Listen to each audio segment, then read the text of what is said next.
ప్రత్యామ్నాయ ఇంధన వనరులపై ప్రపంచ దేశాలు మరింత దృష్టి సారించాల్సిన అవసరం ఉందని ప్రధాని మన్మోహన్ సింగ్ అభిప్రాయపడ్డారు. ఢిల్లీలో క్లీన్ ఎనర్జీ పేరుతో నిర్వహిస్తున్న సదస్సును ప్రధాని ప్రారంభించారు. భూతాపం, పర్యావరణానికి సవాలుగా మారిన కర్బన వాయు ఉద్గారాల నియంత్రణ బాధ్యత ప్రధానంగా పారిశ్రామికంగా అభివృద్ధి చెందిన దేశాలదేనని ఉద్ఘాటించారు.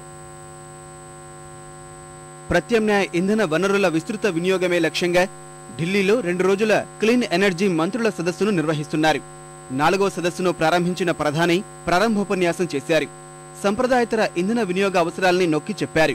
ప్రపంచ దేశాలు ఈ అంశంపై మరింత దృష్టి సారించాల్సి ఉందన్న ఆయన, భారత్ సైతం ఈ విషయంలో మరింత ముందుకెళ్లేందుకు ప్రయత్నిస్తుందన్నారు.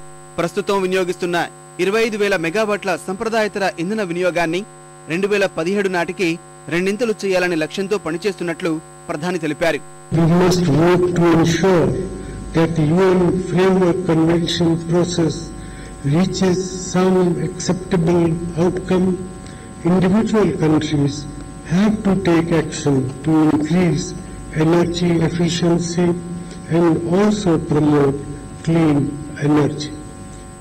సంప్రదాయ ఇంధన వనరుల్ని కాపాడుకుంటూనే సంప్రదాయేతర ఇంధన వనరుల వినియోగాన్ని పెంచుకునేందుకు కృషి చేయాలని ప్రధాని పిలుపునిచ్చారు.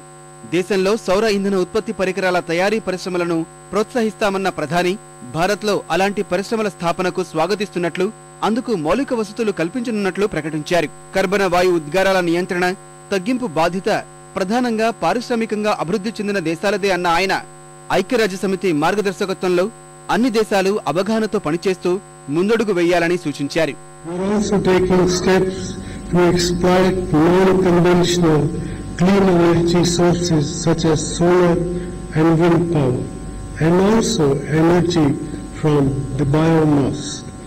It is proposed to double the renewable energy capacity in our country from 25,000 megawatts in 2012 to 55,000 megawatts by the year 2070.